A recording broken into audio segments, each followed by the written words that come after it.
जय हिंद दोस्तों, कैसे हैं आप सब। उम्मीद करते हैं आप लोग अच्छा ही होंगे। और आज हम लोग देखेंगे यानी क्लास 12 का मैथमेटिक्स होगा। और ये मैट्रिक्स जो स्टार्ट किए थे हम लोग, यानी मैट्रिक्स का ये शायद आज हम लोगों का सेकंड या थर्ड क्लास होने वाला है। ठीक है, देख लीजिएगा आप लोग, प्ले लिस्ट में जाके देख लीजिएगा। तो इसमें हम लोग क्या किए थे, इससे पहले वाला क्लास में टाइप ऑफ मैट्रिक्स हम लोगों का हो चुका था और मैट्रिक्स का बेसिक कॉन्सेप्ट भी हो चुका था। आज हम लोग देखेंगे, यहाँ देखिएगा मैट्रिक्स एक इक्वलिटी मैट्रिक्स है और इक्वलिटी मैट्रिक्स का प्रॉपर्टीज क्या होता है और इससे रिलेटेड छोटा छोटा क्वेश्चन भी आता है, इसको भी आज हम लोग सॉल्व करेंगे। ठीक है, तो ध्यान दीजिएगा एक चीज़। सबसे पहले आज हम लोग बात करेंगे इक्वलिटी मैट्रिक्स, है ना। इक्वलिटी मैट्रिक्स या इक्वलिटी मैट्रिक्सेस, जो भी बोलिए एक ही बात है ना। इक्वलिटी मैट्रिक्स में देखिए, सबसे पहले हम लोग का ये चीज़ मैट्रिसेस कर दीजिए। इक्वलिटी ऑफ मैट्रिक्स,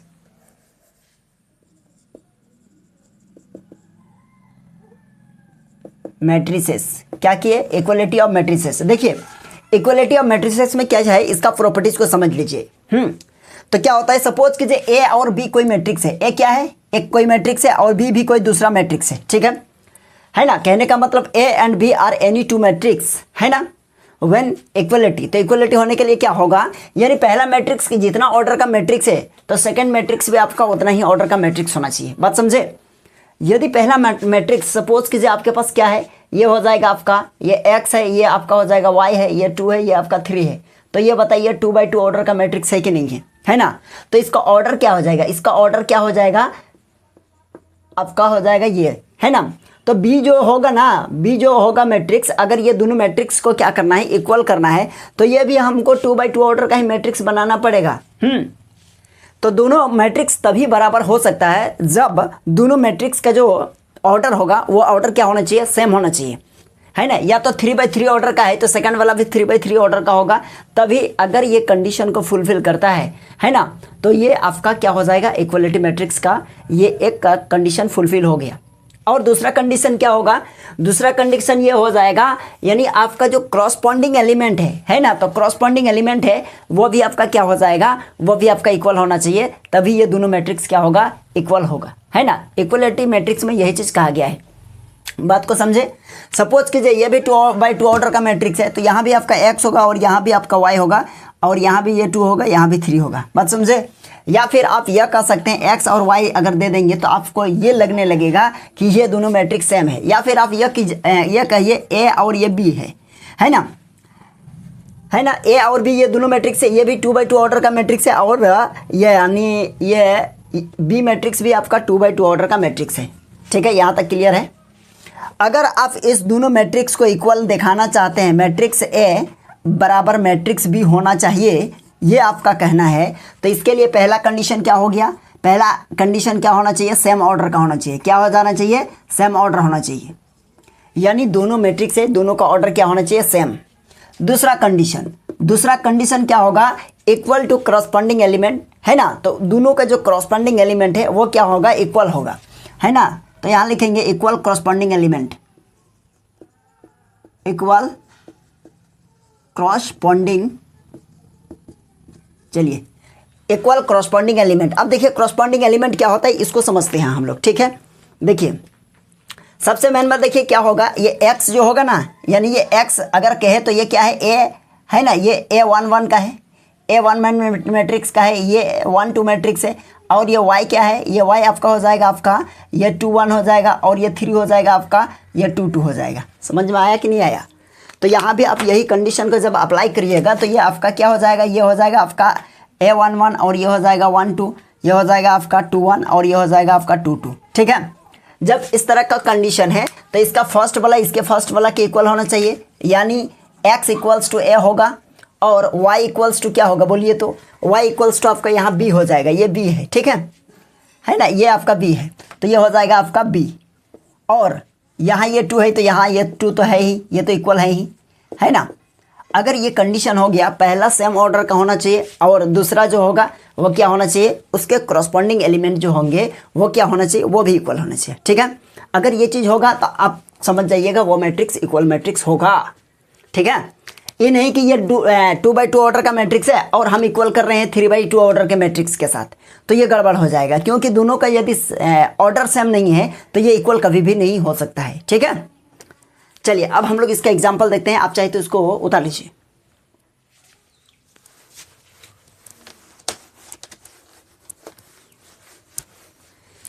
अब देखिए हम लोग एक क्वेश्चन को सॉल्व करते हैं, छोटा सा क्वेश्चन लेते हैं और यहां देखिए एग्जाम्पल।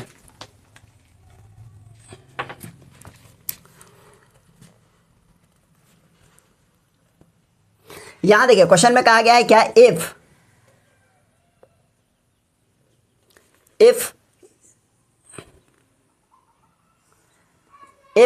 x है यहां z और ये b है, ये y, ये a और ये c है, और ये इक्वल है किसका,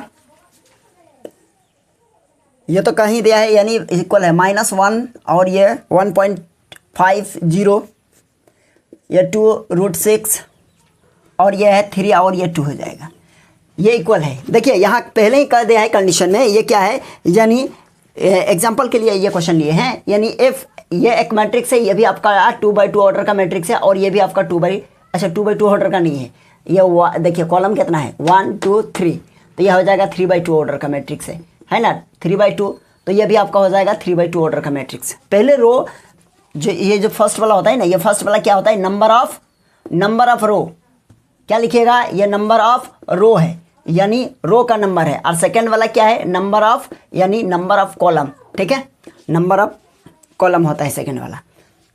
तो इस कंडीशन में देखिए इक्वल हो जाएगा, एक्स का इक्वल कौन हो जाएगा, इसका कॉरस्पॉन्डिंग एलिमेंट कौन हो जाएगा, ये देखिएगा -1.5 है ना, और ये y इक्वल्स टू हो जाएगा 0 है ना, और ये z इक्वल्स टू आपका हो जाएगा कौन, ये देखिएगा ये क्या है, ये 2 है, ठीक है, ये z है। चलिए और a इक्वल्स टू हो जाएगा आपका √6 और b इक्वल्स टू आपका हो जाएगा, b इक्वल्स टू हो जाएगा 3, ठीक है। अब यहाँ देखिएगा c इक्वल्स टू हो जाएगा आपका ये 2 हो जाएगा, तो ये आपका मैट्रिक्स क्या हो गया, ये इक्वल मैट्रिक्स कहलाएगा, क्योंकि ये पहले ही आपका क्वेश्चन में कंडीशन ये दिया रहेगा, if a equals to something और b equals to something, a and b are any two matrix है ना, और विशेष इक्वल या फिर जो चीज़ कह रहे आपका डिफिनेशन में जो भी रहेगा है ना।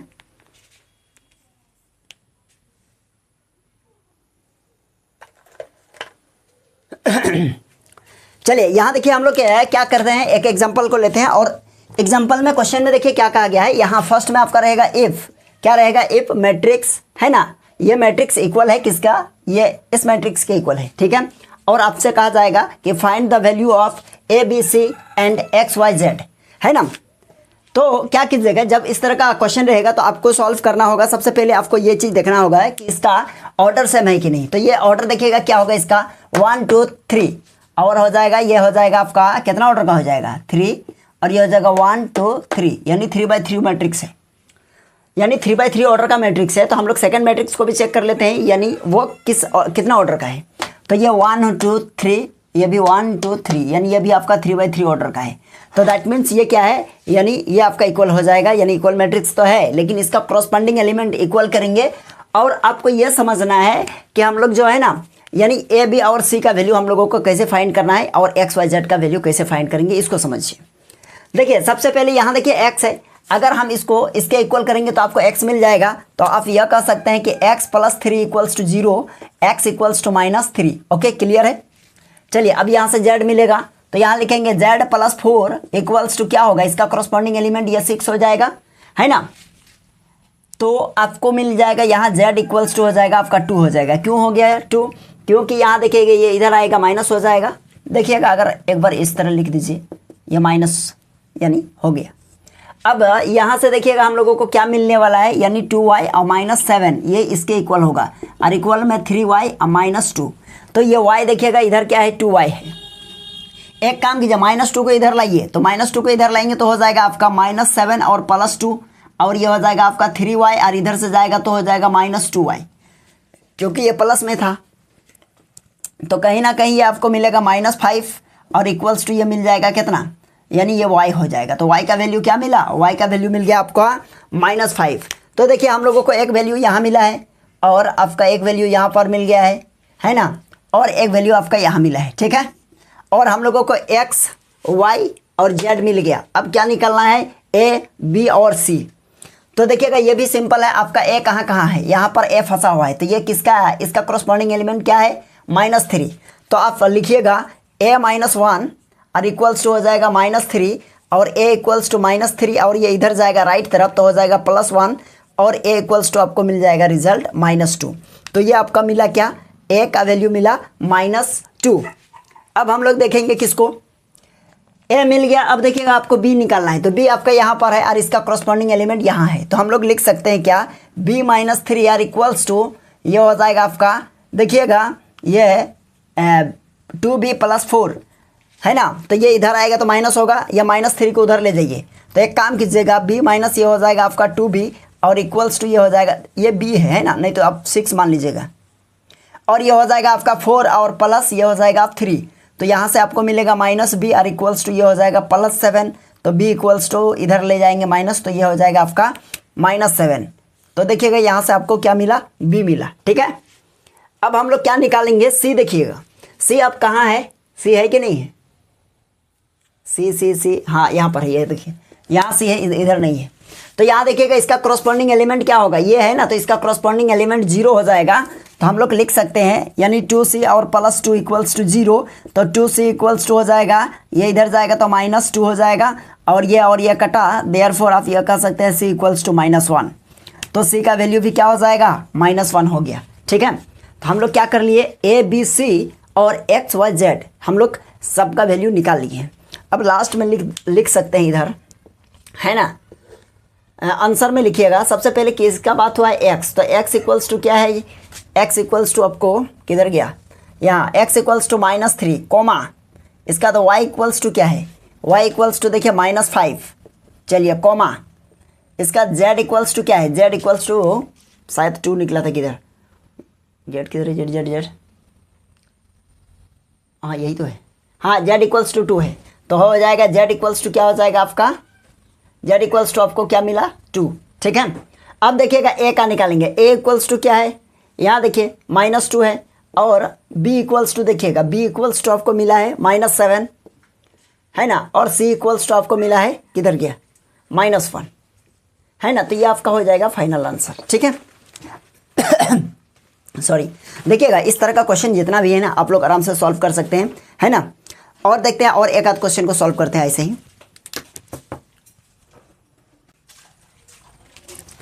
चलिए अब हम लोग फिर एक क्वेश्चन को सॉल्व करते हैं। देखिएगा इसको समझिए अच्छा से, और इस तरह का जितना भी क्वेश्चन है ना आप लोग आराम से बना सकते हैं। लेकिन देखिए इसको, है ना, क्वेश्चन में कहा गया है क्या कि find the value of A B C and D, यानी हम लोगों को क्या फाइंड करना है, A B C and D from the following equation, यानी ये इक्वेशन जो गिवन है ना, आप लोगों को एग्जाम में देखिएगा ऐसा भी क्वेश्चन आ सकता है ना। तो क्या हो जाएगा, यानी 2a + b है ना, a - 2b और 5c - d 4c + d equals to है 4 - 3 11 और 24। अब देखिएगा ये हम लोगों को फाइंड करना है ए बी सी, ये पहले ही कह चुका है, यानी ये क्या है, इक्वल मैट्रिक्स है। ठीक है, तो हम लोग डायरेक्ट इसका क्या करेंगे, इसका जो करस्पॉन्डिंग एलिमेंट है ना उसको आप अच्छा से इक्वल कर लीजिएगा, और इक्वल करने के बाद इसको सोल्यूशन करना है। और सोल्यूशन में क्या चीज़ को ध्यान रखिएगा, इसका जैसे कि मान लिया डायरेक्ट आपको वैल्यू ना मिले तो आप इसको क्या कीजिएगा, इक्वेशन मान लीजिएगा। जैसे यहाँ देखिएगा, यहाँ देखिए यहाँ a प्लस है, यहाँ a - b है, कहीं ना कहीं हम लोग क्या करेंगे, एक बार में वैल्यू नहीं मिलने वाला है। जैसे यहाँ देखिए इसका करस्पॉन्डिंग एलिमेंट 4 होगा, तो 2a + b और इक्वल्स टू क्या हो जाएगा, 4 हो जाएगा। तो आप चाहे तो इसको इक्वेशन 1 मान लीजिए, है ना, ये क्या है, b है। क्योंकि इसको कितना भी कुछ करने वाले हैं तो हम लोगों को यहाँ डायरेक्ट a और b किसी का वैल्यू नहीं निकलने वाला है ना। हम लोगों को क्या करना होगा, फिर अदर यानी कहीं और दिया होगा ना ए बी, हम उसका हेल्प ले लेंगे। यहाँ देखिए ए बी दिया हुआ है, तो हम लोग क्या करेंगे, ये क्या हो जाएगा, ये हो जाएगा आपका एंड हम लोग ये लिख लेते हैं a - 2b और इक्वल्स टू हो जाएगा आपका क्या, 2b और इक्वल्स टू -3। ठीक है, अब देखिएगा इसको आप इक्वेशन 2 मान लीजिए। क्या मान लेंगे, इक्वेशन 2। अब ये दोनों इक्वेशन को हम लोग क्या करेंगे, कंपेयर करेंगे, या फिर माइनस करेंगे, या फिर प्लस करेंगे, कुछ भी कीजिए आप। ये दोनों की मदद से आप ए भी आराम से निकाल सकते हैं, है ना। आप ए का मान रख के इसमें भी ए का मान निकाल लीजिए यहाँ से, और ए के प्लेस पर रखिए तो आपका बी निकल जाएगा, है ना। या तो फिर आप लोग जानते हैं क्या कीजिएगा, देखिए इसको 2 से मल्टीप्लाई कर दीजिए और इसमें प्लस कर दीजिए, ये अपने आप कट जाएगा। जैसे क्या हो जाएगा, देखिए multiply equation 2 and adding equation, यहाँ देखिएगा लिखते हैं multiplying equation 1 by 2 and adding equation 2, है ना। अब देखिएगा क्या किया, इक्वेशन 1 को हम लोग 2 से क्या करेंगे मल्टीप्लाई, तो ये हो जाएगा आपका 4a और प्लस ये हो जाएगा आपका 2b और ये हो जाएगा आपका 8। क्यों हो गया, क्योंकि हम लोग क्या कर रहे हैं 2 से मल्टीप्लाई कर रहे हैं, यहाँ देखिए ना, है ना, और ऐड करेंगे किसमें, इक्वेशन 2 में। अब इक्वेशन 2 क्या है, यहाँ हो जाएगा आपका a और माइनस ये हो जाएगा आपका 2b और इक्वल्स टू ये हो जाएगा -3 और प्लस कीजिए तो ये आपका जाएगा और ये 4 और a हो जाएगा ये आपका 5a और जैसे ही इसको प्लस करेंगे तो ये हो जाएगा, यानी क्या हो जाएगा +5 आ जाएगा, है ना, क्योंकि एक माइनस है। ये 5 और ये 5 कट जाएगा तो आपका a का वैल्यू निकल गया कितना 1। तो आपको देखिए यहाँ से क्या मिला, a मिला, ठीक है। अब जब ये a मिल गया ना तो अब a को आप इक्वेशन 1 चाहे इक्वेशन 2 में रख दीजिएगा तो आपको b मिल जाएगा, है ना। देखिए कैसे, यहाँ लिखेंगे क्या, putting the value of a equals to 1 in equation 1। अब देखिएगा इक्वेशन 1 में हम लोग क्या करेंगे, यहाँ 2 और a यहाँ देख पा रहे हैं ना, इस प्लेस पर पुट कर रहे हैं 1 और प्लस ये हो जाएगा आपका b और इक्वल्स टू ये हो जाएगा 4। तो ये देखिए ये हो जाएगा आपका 2 तो इधर जाएगा तो ये हो जाएगा b इक्वल्स टू ये 4 - 2 तो ये हो जाएगा b इक्वल्स टू आपको मिल गया 2 मिल गया। तो b का रिजल्ट कितना आया, आंसर 2 आ गया। अब क्या बचा, c और d बचा। तो देखिएगा c और d के लिए क्या करना होगा, यहाँ भी हम लोगों को वही इक्वेशन अपनाना पड़ेगा, नहीं तो उपाय नहीं है। देखिए यहाँ देखिएगा यहाँ 5c है, सबसे पहले इसका कॉरस्पॉन्डिंग को लिख लीजिए, d इक्वल्स टू हो जाएगा 11। इक्वेशन इसको आप 3 मान लीजिए, क्या मान लीजिएगा 3, ठीक है। और यहाँ देखिएगा इसका, तो यहाँ हो जाएगा आपका 4c और प्लस ये हो जाएगा 3d और इक्वल्स टू 24, इसको इक्वेशन 4 मान लेंगे। अब यहाँ भी आप कुछ ना कुछ प्लस माइनस कीजिएगा, काम हो जाएगा, यही लैंग्वेज लिखिएगा, है ना। इसमें देखिएगा यहाँ प्लस क्या है 3d है और यहाँ -d है, दैट मीन्स इसको अगर 3 से मल्टीप्लाई करके अगर आप प्लस कर देते हैं तो आपका काम बन जाएगा, है ना। जैसे तो यहाँ लिखेंगे क्या, डायरेक्ट हम कर देते हैं, देखिए इसको 3 से कीजिए, ये हो जाएगा 15c और माइनस ये हो जाएगा 3d और इक्वल्स टू ये हो जाएगा 33 और यही चीज़ को प्लस करना है तो ये हो जाएगा आपका 4c और प्लस ये हो जाएगा 3d इक्वल्स टू हो जाएगा 24। अब ये कटा तो बचा ये कितना हो जाएगा, ये हो जाएगा 19c और इक्वल्स टू ये हो जाएगा कितना 57, है ना। तो ये कितना टाइम में कट जाएगा, यानी आपको यहाँ c इक्वल्स टू देखिएगा ये और ये कट जाएगा 3 टाइम्स में, तो c का वैल्यू क्या मिला 3, है ना। देखिए c का वैल्यू मिल गया हम लोगों को, क्या मिला 3 मिला, ठीक है। अब c का वैल्यू मिल गया तो आप आराम से d निकाल सकते हैं। तो d का वैल्यू 3 चाहे 4 में पुट कर दीजिएगा तो आपको क्या मिल जाएगा, है ना। c का वैल्यू पुट कीजिए तो d मिलेगा, यहाँ पुट करते हैं, देखिए तो 5 × c है यहाँ, तो c के प्लस पर 3 -d और इक्वल्स टू क्या है 11 है, तो ये हो जाएगा आपका 15 - d इक्वल्स टू 11। ये माइनस में है d, इधर ले जाइए राइट तरफ और 11 को लाइए इधर, तो 15 - 11 और इक्वल्स टू हो जाएगा d, तो ये हो जाएगा आपका 4 इक्वल्स टू d। तो a का वैल्यू कितना निकला, देखिए तो आपका 4 निकल गया, ठीक है, हो गया। तो देखिए हम लोगों को यही निकलना था, a का वैल्यू निकल गया 1, b का वैल्यू निकल गया 2 और c का वैल्यू निकला 3 और d का वैल्यू निकला 4। तो आप यह कह सकते हैं a b c का जो वैल्यू था वो क्या निकला 1 2 3 4, है ना। इसका वैल्यू क्या निकला, इसका 1 और इसका वैल्यू 2 और इसका 3 और इसका ये आपका निकला है 4, हो गया। यही तो हम लोगों को मांगा गया था हम लोगों से, ठीक है। उतार लीजिए इसको, चलिए उतार लिए होंगे। तो चलिए आप लोगों को ये क्लास कैसा लगा आप लोग कमेंट में ज़रूर बताइएगा। यदि आप लोगों को ये क्लास अच्छा लगा तो हम लोग फिर आगे देखेंगे, है ना।